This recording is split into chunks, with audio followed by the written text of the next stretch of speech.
estão felizes, digam glória a Deus. Tudo bem, eu estou sentindo vocês muito calados, assim, silencioso aqui. A igreja pentecostal, viu, irmão? Literalmente. Aqui da glória é de graça. Ninguém paga para dar glória ao nome de Jesus e exaltar o nome do Senhor. Alguns dizem assim, é porque eu não sinto. Então, dê glória para sentir. Ou a gente dá glória porque sente, ou dá glória para sentir, mas não podemos deixar de dar glória. A Bíblia diz, e todos no seu templo digam glória. É assim que a Bíblia diz. Então aqui é o lugar de adorar a Deus com maior liberdade. É claro que adoramos a Deus 24 horas, com a nossa vida, com o nosso testemunho, com a nossa dedicação. Adoramos a Deus 24 horas. Precisamos entender que nessas horas a nossa adoração ela é especial, porque adoramos num ambiente que foi consagrado para isto e adoramos-lhe porque reconhecemos que Ele é o dono da nossa vida e viemos com esta finalidade. Aqui nesta casa não existe outro propósito. Aqui é diferente de um cinema, aqui é diferente de um teatro, aqui é diferente da casa do seu parente, do seu amigo, da sua mãe, do seu vizinho. Aqui é a casa de adoração. Foi Jesus quem disse que aqui é a casa de adoração. Então, devemos elevarmos os nossos pensamentos. Não aceite fazer outra coisa aqui. Não se distraia com o celular, a não ser que esteja usando o celular para as atividades da igreja, usando como Bíblia, harpa para cantar, mas não se distraia. Não aceite que o diabo venha lhe distrair no culto, levando você a se comunicar, a conversar no culto no celular, a não ser que haja uma finalidade. Sempre que os irmãos me veem no celular aqui, ajudando o William, enviando os links da transmissão, mas a não ser isso que esteja vinculado ao culto, celular tem que ser usado lá fora, ou depois do culto ou antes do culto. Amém? Na hora do culto, todos concentrados no céu. Meus amados, vamos dar prosseguimento sobre a doutrina da ressurreição, e eu não posso deixar pelo meio do caminho. Comecei esta jornada, eu nunca concluí a doutrina escatológica. Todas as vezes que estou ministrando este assunto, não consigo concluir todo o assunto, por conta de necessidade da própria igreja, transferência e outras coisas, mas aqui estamos bem adiantados falando sobre a doutrina da ressurreição dos ímpios e dos salvos. É claro que já falei aqui que os ímpios ressuscitarão depois que concluísse a ressurreição dos salvos. Primeira ressurreição é a ressurreição dos salvos em Cristo, e a segunda ressurreição será a ressurreição dos ímpios e dos justos que morreram durante o milênio, visto que durante o milênio vai haver morte, não em grande proporção como existe hoje, porque Jesus estará no governo da terra, as pessoas voltarão a viver muitos anos. E a Bíblia diz que aqueles que morrerem durante o milênio com 100 anos será tido por jovem. Então veja que as pessoas vão viver muito tempo, talvez voltar a viver como viveu Metusalém, como viveu Noé, como viveu outros homens de Deus que viveram 300, 400, 500, 600 anos. É possível que eles viverão muito tempo, mas vai haver morte, e esses que morrerem durante o milênio vão participar da última ressurreição, juntamente com os ímpios, porque vai ser a última. Eis aí a razão porque o livro da vida vai ser colocado também ali, na relação dos livros que serão abertos para julgarem os mortos que ressuscitarão para o grande trono branco. Porque o livro da vida vai estar ali. Aí alguns escatólogos dizem, é só para comprovar que eles não estão no livro da vida. Nada disso, vai estar ali para ler o nome dos salvos que morreram durante o milênio. Amém, meus irmãos? Não é só para comprovar não, que Deus não precisa estar comprovando nada não. Quem morreu salvo sabe que está salvo. Quem morreu sem ser salvo, pelo tempo que ele passou lá esperando para a ressurreição, já sabe que está condenado. Não tem nada de comprovação. Porque todos que morrerem depois da morte já sabem o seu destino, para onde eles vão no julgamento final. Então estamos falando acerca da ressurreição dos justos e já falamos aqui da visão pré-milenista, da visão amilenista, da visão dispensacionalista. Os irmãos que desejarem se inteirar mais sobre esta visão interpretativa, assistam às outras mensagens. E começamos a falar sobre a ressurreição dos justos, baseando-se na ressurreição de Cristo. A ressurreição de Cristo é a base da ressurreição dos justos. Se Cristo não ressuscitou, disse Paulo, então é vã a nossa esperança. Então não vale de nada pregar, não vale de nada sofrer por Cristo, não vale de nada. Estamos aqui fazendo um trabalho em vão. Se Jesus não ressuscitou, então não tem sentido a nossa vida aqui nesta terra, nosso trabalho na igreja.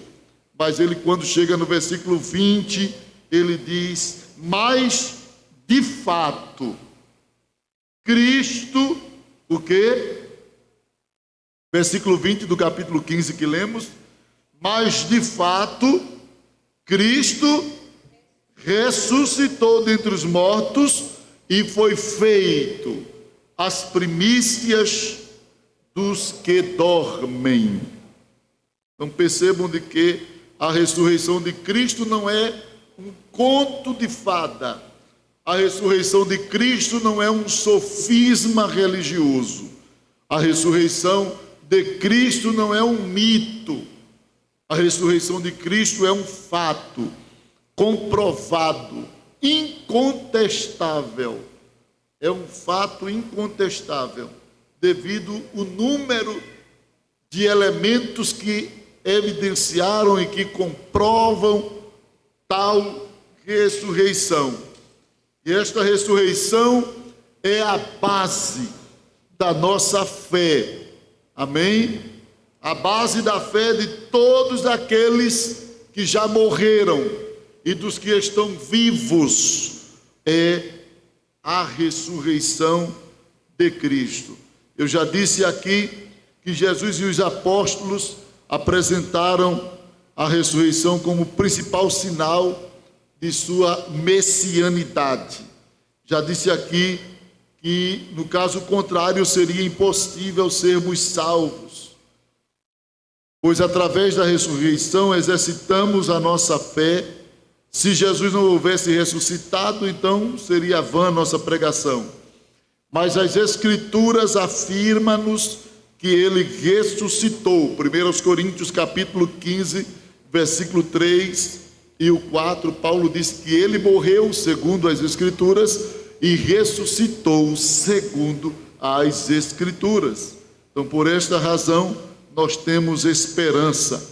Agora, dando prosseguimento, a pergunta que vem, que não quer calar, é: como será a ressurreição dos justos?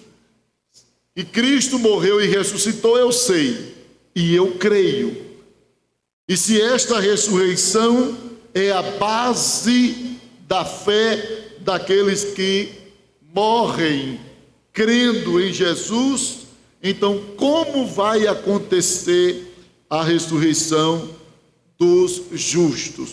1 Coríntios capítulo 15, versículo 23, a Bíblia diz que a ressurreição dos justos, ela não acontece em um único evento, diferente da ressurreição dos ímpios, que será um evento único. Todos os ímpios de todas as eras ressuscitarão de uma só vez, assim que findar o milênio. Mas os justos não. A ressurreição dos justos, ela está dividida em fases diferentes. Então veja o que a Bíblia diz. 1 Coríntios capítulo 15, versículo 23 diz assim: mas cada um, o quê? Por sua ordem. Cada um por sua ordem. Primeiro, quem é primeiro? Cristo e as primícias. Depois, os que são de Cristo na sua vinda. E depois virá o fim, quando tiver entregado o reino a Deus. Porque ele disse aqui, depois os que são de Cristo na sua vinda. Porque a ressurreição dos salvos acontecerão nas duas ocasiões, nas duas fases da segunda vinda de Jesus. A primeira vinda de Jesus foi quando ele nasceu. Ele veio em carne. Ele nasceu em corpo humano. E todos os crentes do Antigo Testamento morreram crendo nesse nascimento. Por isso que Jó disse: eu sei que o meu Redentor vive e que por fim se levantará sobre esta terra. Então veja que Jesus não tinha nascido, mas eles já acreditavam no nascimento de Jesus. Todos criam que viria um que se levantaria para dar solução ao estado de pecado da humanidade, trazer solução à situação de pecado da humanidade. Por quê? Porque os sacrifícios arônicos ou levíticos não solucionava, apenas temporariamente aplacava a ira de Deus. E essa operação temporária tinha um prazo de 1 ano. Todos os anos o sacrifício arônico deveria ser renovado pelo sacrifício chamado Dia da Expiação, e fazer um sacrifício com 2 animais, onde um era sacrificado, o outro era enviado para o deserto, representando o que era sacrificado, Jesus na cruz, morrendo em nosso lugar, e o que era levado para o deserto, Jesus sepultando os nossos pecados, levando para longe de nós. Aquilo apontava figuradamente para o sacrifício expiatório de Cristo. Mas aí eles morreram crendo nisso. O escritor da carta aos Hebreus diz que todos estes morreram e não alcançaram a promessa. Falando dos heróis da fé da antiga aliança, capítulo 11, no final do capítulo, ele diz que todos morreram e não alcançaram a promessa. Que promessa? A promessa da vinda de Jesus em carne. Então Jesus já veio. Eles morreram esperando Jesus vir em carne. Morreram olhando para um futuro em que o Verbo viria. Mas só que ele já veio para nós. E nós agora estamos seguindo a nossa jornada, olhando para a promessa da segunda vinda. Eles morreram crendo na promessa da primeira, já aconteceu. Jesus já veio, já morreu, já ressuscitou. Eita, garantia, revelação concretizada, estar ali a verdade de Deus. E nós somos privilegiados porque nós vimos, ou escriturístico, ou aqueles que durante aquele tempo viu pessoalmente Jesus. Mas a verdade é que todos nós temos acesso ao que eles acreditaram e não viram. Nós agora temos as Escrituras falando de como ele veio, de como ele andou, de como ele passeou, o que ele fez, o que ele comeu, por onde ele passou, o que ele disse, como viveu. Que informação nós temos de tão grande privilégio. E antes de ir embora, ele disse: olhem, não fiquem perturbados, eu estou indo, mas eu vou só organizar, porque na casa de meu pai tem muitas moradas, e eu vou lá organizar, e depois eu vou voltar para levar vocês para ficarem comigo. Então agora nós estamos olhando para esta promessa, a promessa de sua vinda. E enquanto ele não vem novamente, que é a sua segunda vinda, nós estamos passando por conta da nossa limitação, morrendo. Quantos não morreram depois de Jesus ter sido assuntos aos céus? Muitos já passaram: Pedro, Paulo, João, Tiago, Filipe, Judas, irmão de Jesus, e tantos outros. Ele vai voltar, ele vai voltar, ele disse que vai voltar, segura a promessa e tal, e morreram. Depois dele vieram os pais da igreja, morreram também. Depois vieram os avivalistas, morreram também. Agora chegou o nosso tempo, e muitos dos nossos patriarcas já morreram, aqueles que nos ensinaram, aqueles que na escola dominical falaram: Jesus vai voltar. Morreu esses irmãos, e você lembra de alguns que já esteve com você na igreja, que já cantou, que já orou, que já esteve ali, mas já morreram também. E o que é que vai ser? Não tem problema, eles morreram na fé da segunda vinda. Por quê? Na segunda vinda ficou a promessa: quando eu vir, eu vou levar vocês. Ele não disse se estiverem vivos, não. Ele disse: eu vou levar, se estiver vivo ou não, eu vou levar vocês comigo. Eu vou levar vocês comigo.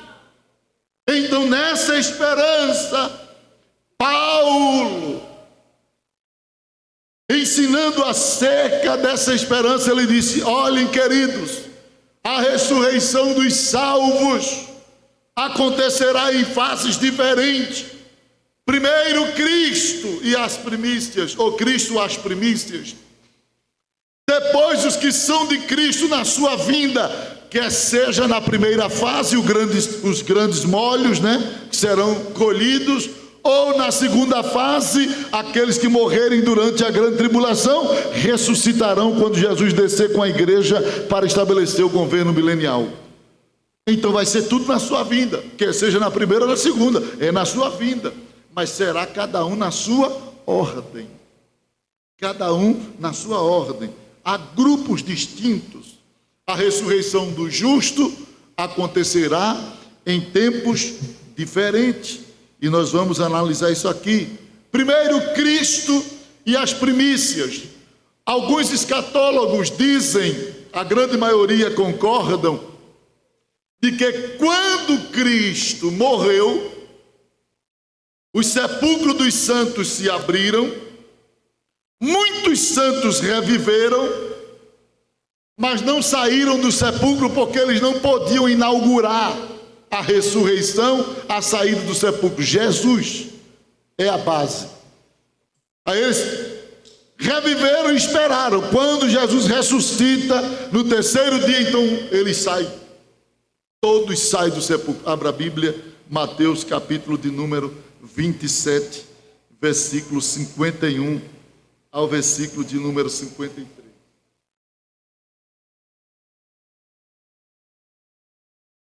Então muitos creem que este grupo de salvos que ressuscitaram durante o episódio da morte e ressurreição de Jesus, eles são justamente estes que Paulo chama as primícias com Cristo. A partir de Cristo e essa equipe, que não sabemos quem foi, quem ressuscitou com Cristo, mas um grupo já ressuscitou. Pode ter sido Abraão, Moisés, pode ter sido alguns profetas, Amós. A Bíblia não diz quem foi e quem participou. Só diz que eles ressuscitaram e que apareceram a muitos na cidade. É por isso que se crê que não foi uma ressurreição que voltou a morrer, porque os que voltaram a morrer, eles não apareceram, eles voltaram a conviver. Mas estes são diferentes. Eles ressuscitaram e apareceram. Do jeito que Jesus aparecia dentro de um quarto fechado, esses irmãos que ressuscitaram também ressuscitaram com o mesmo corpo de poder e começaram a aparecer aos irmãos na cidade de Jerusalém. É o que está escrito. Vamos lá. Mateus capítulo de número 27, versículo de número 51. Mateus 27, versículo 51, diz assim: E eis que o véu do templo em dois, de alto a baixo, e tremeu a terra, e fenderam-se, e abriram-se os sepulcros, e o quê? Olha, e muitos corpos dos santos que dormiam foram ressuscitados, e saindo dos sepulcros, quando? Depois da ressurreição dele. Dele quem? De Jesus. Depois que Jesus ressuscitou, aqueles santos que receberam ali o impacto da ressurreição também saíram dos sepulcros. E o que foi que aconteceu? Entraram na cidade santa. Qual é a cidade santa? Jerusalém. E o que? E apareceram a muitos. Imagine o que não aconteceu, irmãos. Quando Jesus ressuscitou, esse mundo ficou parecendo mais um mundo de super-herói. Viu? Porque o camarada estava andando assim, de repente aparecia um crente ressuscitado. Paz do Senhor, meu irmão. Meu Deus do céu, o que é? Não, é que ele ressuscitou e eu já ressuscitei com ele. Fica firme, viu? Fica firme, porque é só a primeira parte. Irmãos, Cristo e as primícias. Um grupo já subiu com Jesus. Um grupo já ressuscitou com Jesus. Era como que Jesus está dizendo assim: a prova de que eu vou voltar e vou ressuscitar, vou levar logo um grupo comigo para você ver. Eu não minto. Vou dar logo uma prova aqui, ó, de degustação, para a fé de vocês se fortalecerem. Aí um grupo aí, já apareceram. Então, primeira ordem, Cristo e as primícias. Aí 1 Coríntios 35, 15 e 35. 1 Coríntios 15, 35. Só para a gente ter uma visão rápida. Mas alguém dirá: como ressuscitarão os mortos? E com que corpos virão? Paulo diz: insensato. O que tu semeias não é vivificado, se primeiro não morrer. E quando semeias, não semeias o corpo que há de nascer, mas simples grão. Você semeia grão de feijão e nasce uma bagem. Sim ou não? Sim ou não? Uma coisa é o corpo que você joga na terra, outra é o corpo que nasce. Tem a mesma essência, mesmo conteúdo, mas o formato é diferente. Entendeu? Não nasce um feijão solto. Eita, cava ali que os 3 feijão que eu coloquei ali, ele continua lá, vai pegar para... Não. Nasce um pé de feijão com várias bagens. O que Paulo está dizendo é: quando você morrer, você é uma semente, mas quando ressuscitar, você vai ser uma coisa muito maior do que aquilo que desceu à sepultura. Você vai ser muito mais importante e poderoso do que aquilo que foi semeado ali. Ali semeou um grãozinho. Quando você ressuscitar, seu corpo será diferente. Diferente. Agora, vai perder a sua essência? Não. Se você é feijão, vai nascer feijão. Agora, embora sendo diferente, mas é a mesma essência. É só uma conjectura, viu, irmãos? Versículo 37. Quando semeias, não semeia o corpo que há de, mais simples, como de trigo ou de outra qualquer semente. Mas Deus dá-lhe o corpo como? Pronto, é Deus quem vai decidir que corpo Ele vai dar a cada um. E a cada semente o seu próprio corpo. Nem toda a carne é uma mesma, mas uma é a carne dos homens, outra a carne dos animais, outra dos peixes e outra das aves. Então Deus dá o corpo como Ele quer. Tudo é carne, mas cada um é carne diferente. É mostrando como Deus tem poder de fazer o que Ele quer e dar a forma que Ele quer. Paulo usando aqui essa conjectura. Versículo 42. Assim também a ressurreição dentre os mortos semeia esse corpo em corrupção. O que é um corpo em corrupção? Corpo fraco, corpo envelhecido, corpo enrugado, corpo engiado, corpo doente, um corpo com câncer, o corpo com a perna que foi amputada, sem perna, um corpo com problemas de lepra ou qualquer outro tipo de enfermidade, corpo em corrupção, apodrecido, acabado, arruinado fisicamente. Mas o que é que ele diz aqui? O quê? Muito bem, ressuscitará em incorrupção. O camarada foi sepultado cotó, mas não vai ressuscitar faltando uma perna não, vai ressuscitar completo. Ele foi sepultado com a doença, com o tumor. Não vai voltar um corpo com tumor não, vai voltar são, puro, completo. Ele foi sepultado velho, envelhecido, engiado, não tinha mais dente, a coluna já estava igual um anzol, as pernas não conseguiam mais sustentar o corpo, a boca já não tinha mais nada, era um vazio tremendo. Mas quando ressuscitar, irmãos, ninguém vai encontrar um velho segurando a bengala. Eu também quero subir para o céu. Não, vai encontrar um jovem. O corpo do crente vai ser um corpo jovem. E você vai ver quando eu começar a ler aqui as provas de que será um corpo jovem. Todos nos céus serão igual os jovens. O velho de glória em nome de Jesus. Irmão.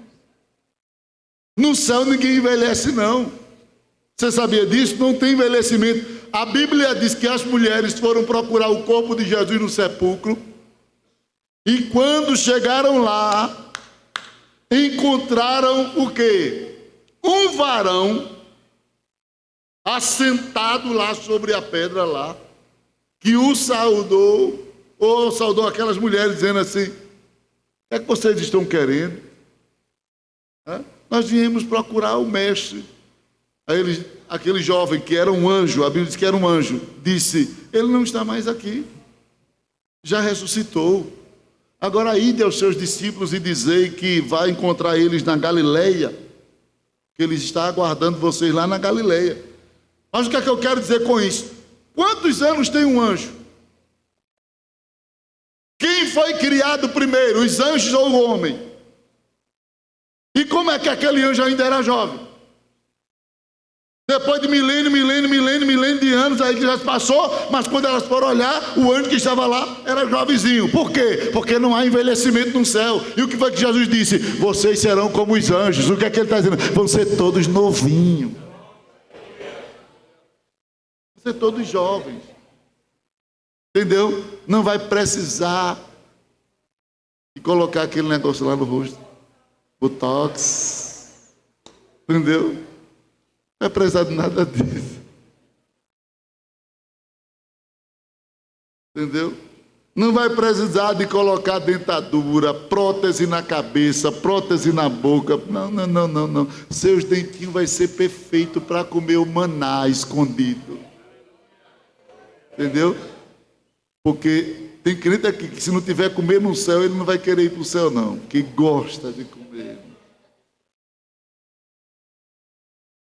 Então, primeiro Cristo e as primícias. Colossenses capítulo 1, versículo 18. Deixa eu ver esse texto aqui.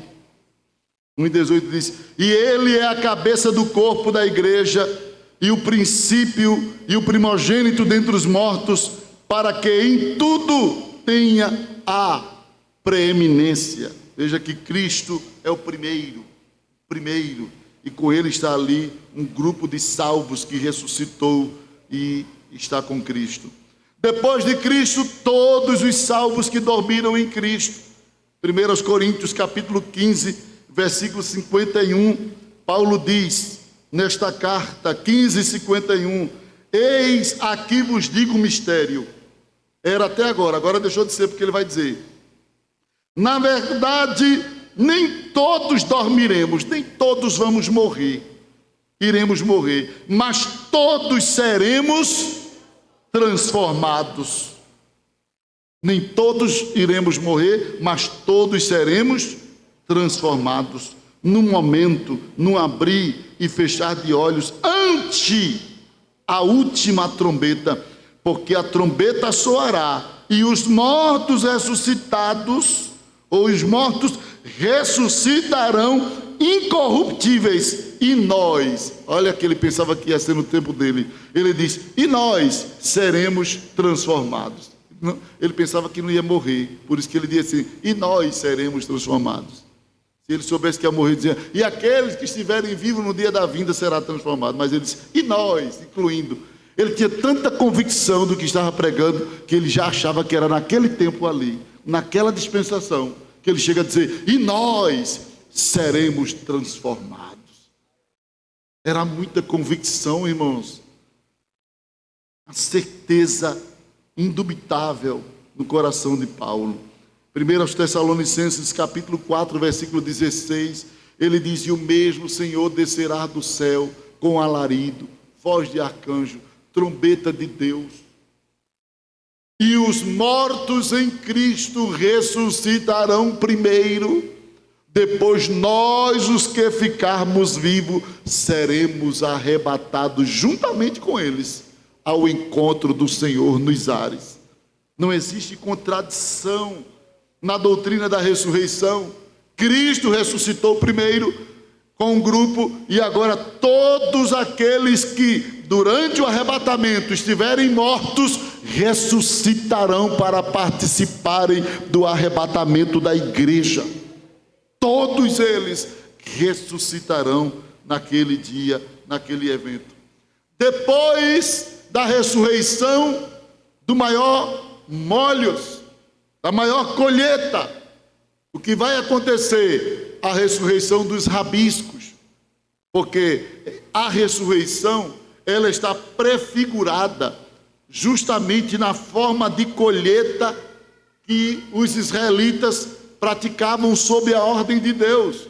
Primeiro as primícias, depois a grande colheita e no final os rabiscos. Eu vou só lhe dar as referências. A primícia, Levítico capítulo 23, versículo 10 ao 12. Depois a grande colheita, Deuteronômio capítulo 16, versículo 9 e o 10. E por fim, a colheita dos rabiscos, que era justamente o resto que era colhido pelos pobres, que eles deixavam lá para que os pobres viessem e colhessem, tivessem que comer em casa. Então, a doutrina da ressurreição, ela está baseada justamente nessa prefiguração da colheita que os israelitas faziam em suas lavouras. Então, o último texto, Levítico 23 e 22, os rabiscos. E dentro da visão escatológica, quem são os ressurretos dentro do contexto da visão dos rabiscos? Os restos, o restante da colheita. Quem são eles? Aí você vê aí, Apocalipse capítulo 11, versículo 3 ao 12. Nós temos aqui a ressurreição das duas testemunhas. Durante a grande tribulação, haverá um despertamento em Israel como nunca houve em relação à fé. Quando os israelitas perceberem que o anticristo não é o que ele diz ser, quando os israelitas descobrirem que o anticristo é um impostor, um usurpador, um enganador, então eles vão clamar, e vai haver um avivamento muito grande em Israel. E os desviados que vão ficar aqui depois do arrebatamento, vão permanecer aí, sofrerão a decepção de não poderem participar do arrebatamento. Muitos deles se converterão, não temerão a besta, não se entregarão às leis do anticristo, preferirão morrer pregando o evangelho, sendo mártir. Muitos deles vão morrer lentamente, prática de perseguição religiosa durante a grande tribulação vai ser como nunca houve. Em praça pública, crentes sendo dilacerados, cortando-lhe a orelha, os dedos, as mãos, as pernas. É por isso que a Bíblia diz que muitos desejarão morrer e não vão morrer, porque é o processo do sofrimento que vai ser lento. Vai ser tanto sofrimento que eles vão querer morrer logo, mas não morrem, porque eles não vão ferir partes fatais do corpo. Serão nas partes letais, partes que não provocarão a morte em velocidade, mas lentamente. E muitos cristãos reconciliados na grande tribulação, eles sofrerão o martírio. Será horrível. 2 testemunhas, possivelmente judeus, pregarão com tanta ousadia no mundo. E quando eles estiverem pregando, serão capturados, levados para a praça em Jerusalém e serão mortos publicamente, como uma forma de querer inibir os demais pregadores do reino durante o período da grande tribulação. E estas 2 testemunhas morrerão e serão deixadas na praça para que os seus corpos apodreçam. Está aqui no texto que eu dei para vocês.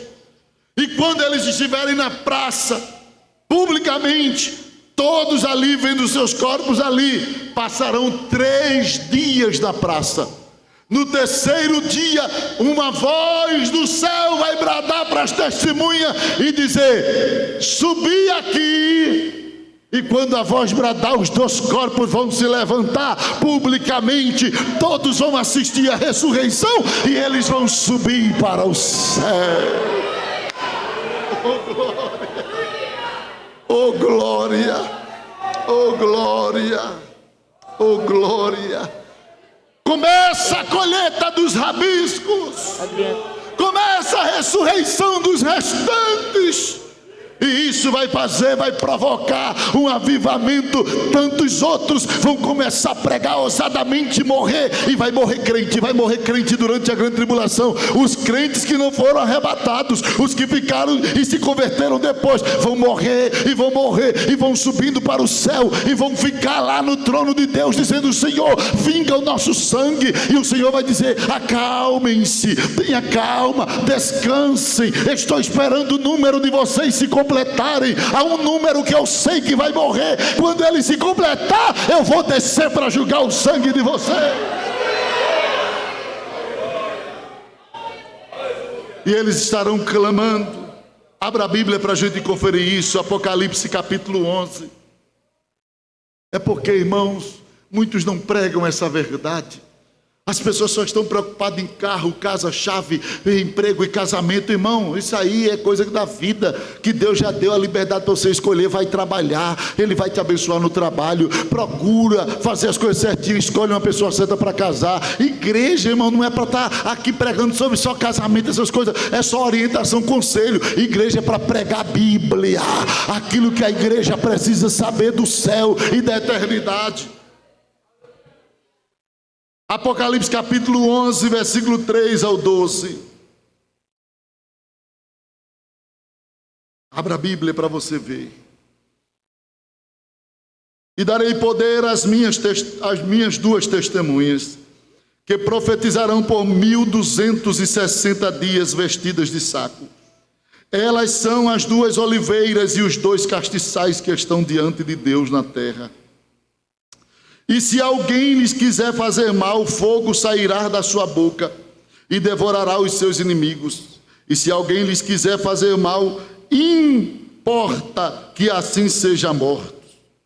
Estes têm poder para fechar o céu, para que não chova nos dias da sua profecia, e têm poder sobre as águas para converter em sangue, e para ferir a terra com toda sorte de praga, todas quantas vezes quiserem.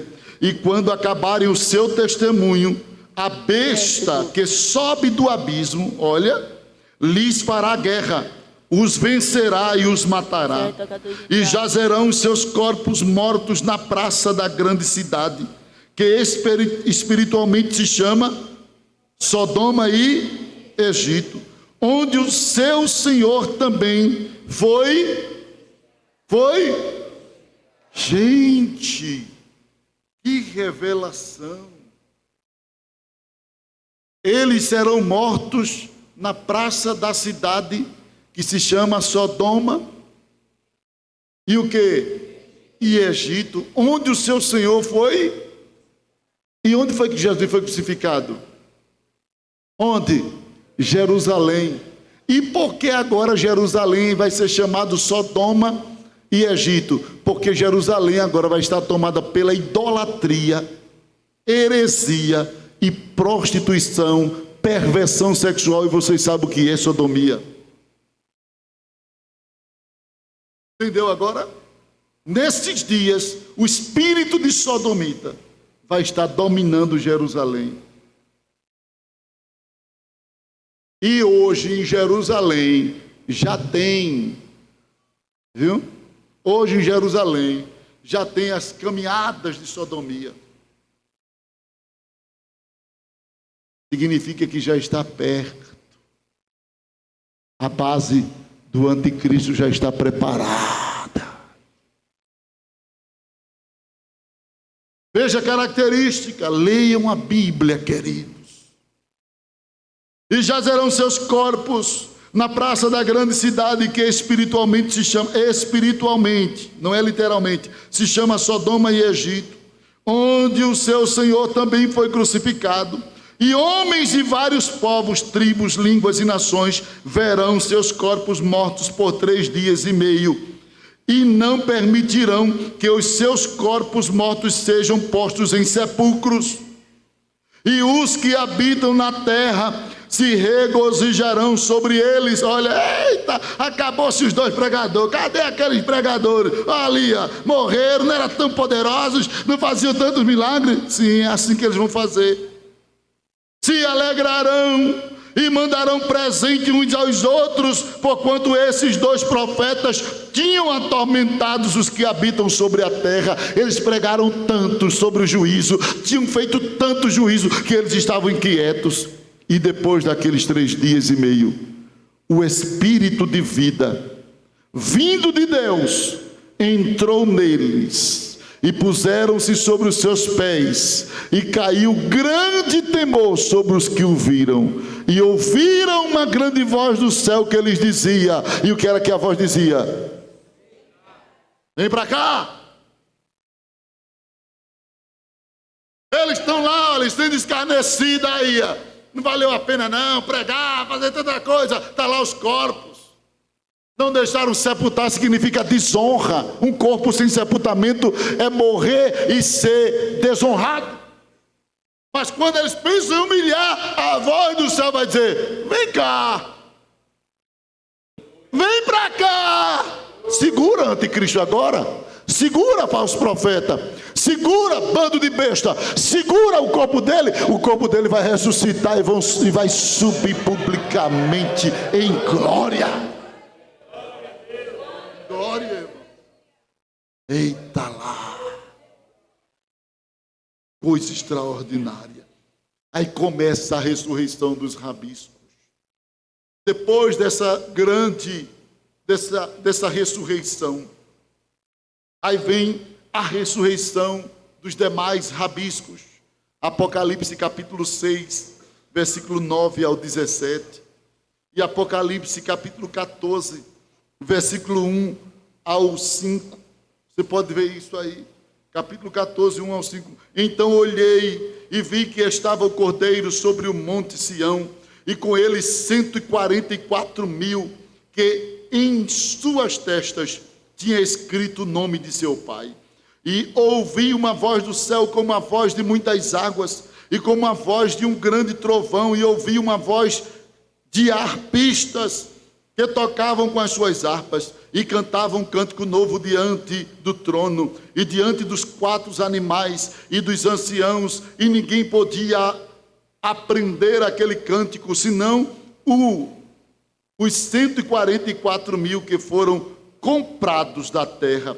E estes são os que não estão contaminados com mulheres serão virgens, porque são virgens. Estes são os que seguem o Cordeiro para onde quer que vá. Estes são os que dentre os homens foram comprados como primícias para Deus e para o Cordeiro. E na sua boca não se achou engano, porque são irrepreensíveis diante do trono de Deus. Agora veja capítulo 6, versículo de número 9.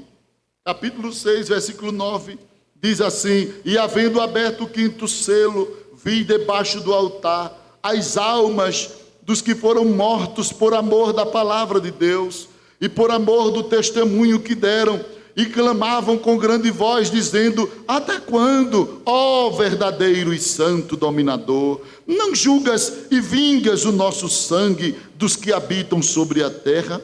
E foram dadas a cada um compridas vestes brancas, e foram ditos que repousasse ainda um pouco de tempo, até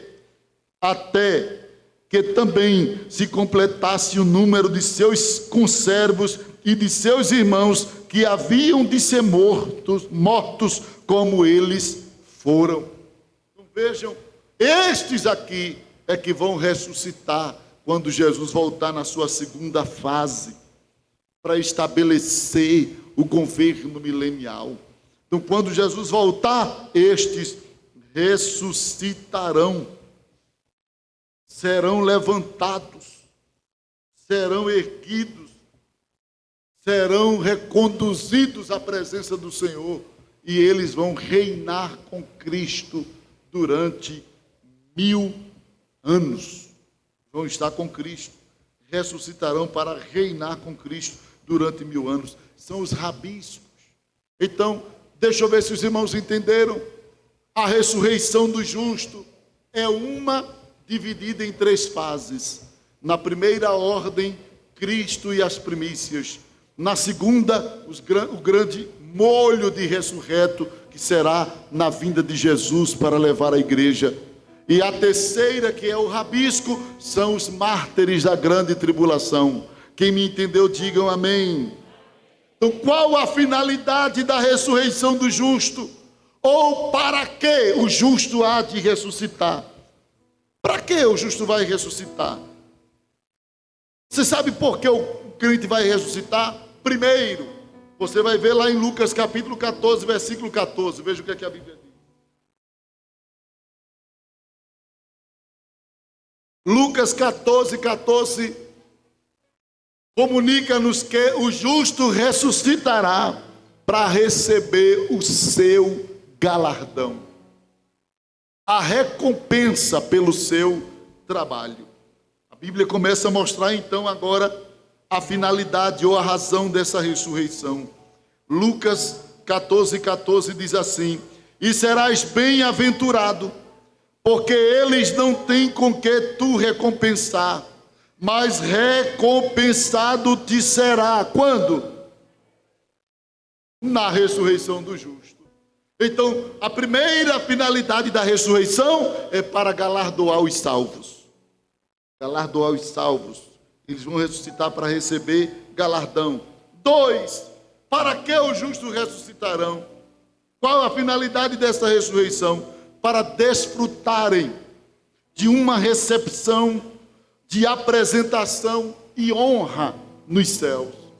O justo vai ressuscitar para passar por uma cerimônia de apresentação e honra. Tem gente que entra na igreja e ninguém nem consegue nem colher o nome delas ou deles para serem apresentados. Tem gente que passa nessa vida e ninguém sabe nem quem foi, não se destacou, ninguém viu nada, ninguém sabe de nada, ninguém sabe o que aquele crente fez, mas não significa que ele não fez porque não foi visto. Tem muita gente que a gente não vê o que eles estão fazendo, mas Deus está vendo. E no dia da ressurreição, o que ele fez vai ser revelado na entrega do galardão. E não somente isso, no dia da ressurreição, eles serão chamados e colocados em destaques, em honra na apresentação. Veja Mateus capítulo 10, versículo 32. Mateus 10:32. Diz assim a palavra do Senhor. 10:32. Portanto, qualquer que me confessar diante, eu o confessarei o quê? Diante de meu Pai que está nos céus. Olha, começa aqui, ó, Jesus já dando os avisos de que no céu haverá honra, apresentação. Eu vou te apresentar no céu. Já que tu não teve vergonha de me aceitar publicamente, eu também vou dizer diante dos anjos e de meu Pai. Olha ele aqui. Olha ela aqui. Eu também vou te apresentar publicamente no céu. Veja o que diz a Bíblia em Lucas 12:8. Lucas capítulo 12, versículo 8. E digo-vos que todo aquele que me confessar diante dos homens, também o Filho do Homem o confessará diante dos anjos de Deus. Veja que ele vai confessar diante do Pai e diante dos anjos. Veja Colossenses capítulo 1, versículo 22. Vamos lá. É só mostrando como vai ser no dia da ressurreição, quando o crente ressuscitar ou ser arrebatados. Ele vai receber o galardão e depois vai passar por uma cerimônia, uma recepção calorosa no céu. Colossenses 1:22. Paulo falando acerca disso, ele diz o seguinte, no versículo 22, no corpo da sua carne pela morte, para perante ele fazer o quê? E o quê? E inculpáveis, ele vai nos apresentar santo, ó, roupas brancas, irrepreensíveis, aprovados, inculpáveis, garantido ali passar, está na vida eterna com ele ali, no estado eterno. Ele vai nos apresentar santos, irrepreensíveis e inculpados. Olha aqui, Pai, por quem eu morri? Muitos pensavam que ele não ia chegar, mas olhe para ele aqui, ele é santo, ele é irrepreensível, e ele não tem culpa porque eu lavei com o meu próprio sangue. Olha ele aqui, Pai. Apresentação, exposição. Veja 1 Tessalonicenses capítulo 3, versículo 13. 1 Tessalonicenses 3:13. 3:13. Diz assim: suportando-vos uns aos outros e perdoando-vos uns aos outros, se alguém tiver queixa contra outro, assim como Cristo vos perdoou, assim fazei vós.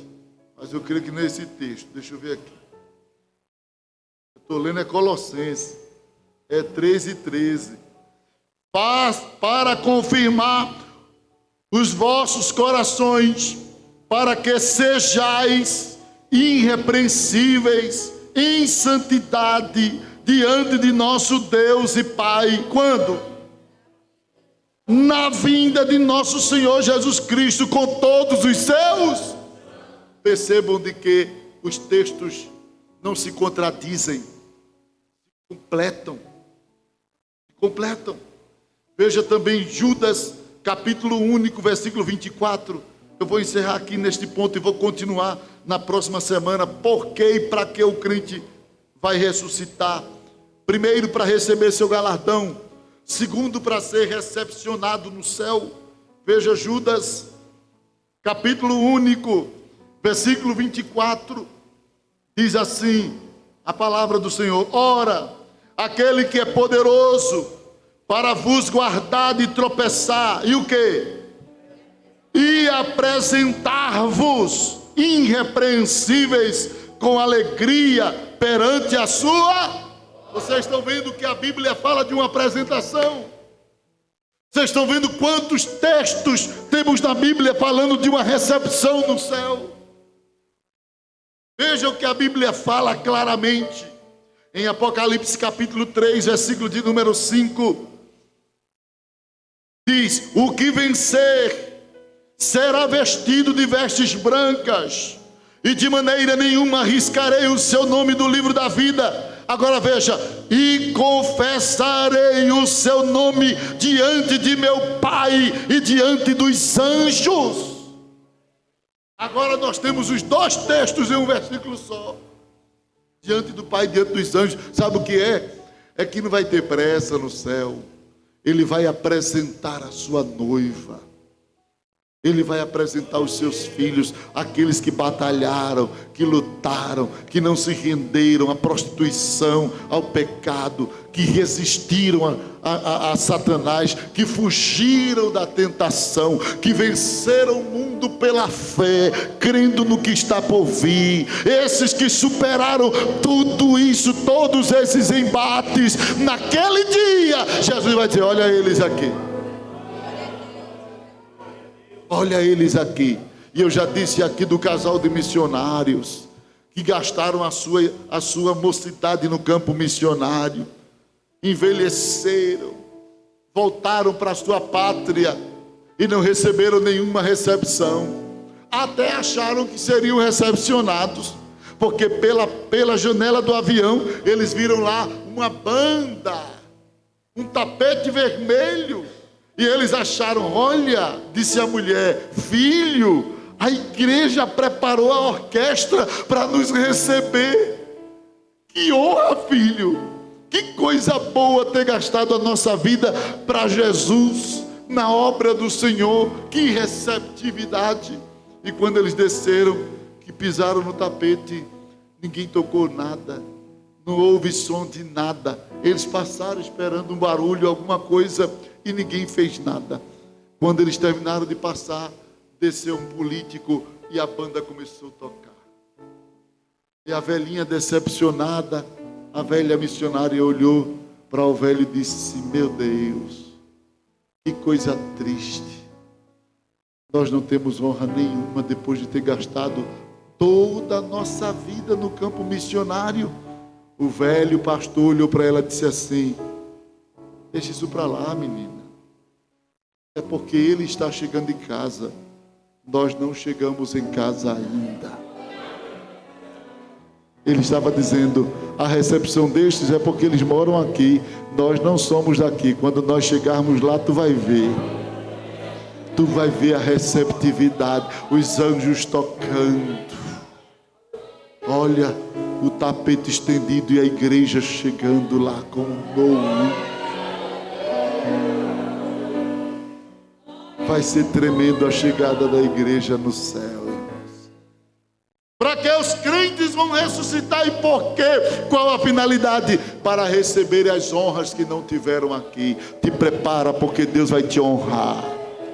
Te prepara aqui, porque se aqui você não é lembrado, não é reconhecido, não é visto, naquele dia todos vão ter que assistir a tua chegada lá. Os anjos vão assistir a chegada dos salvos. O Pai no seu trono vai ficar ali alegre, feliz com o filho, dizendo: olha aqui minha noiva, olha aqui minha esposa, olha aqui por quem eu morri, olha aqui. E a Bíblia diz que o profeta Isaías profetizou dizendo: e verá o resultado do seu trabalho e ficará satisfeito. Jesus vai estar satisfeito quando vê a gente chegar no céu.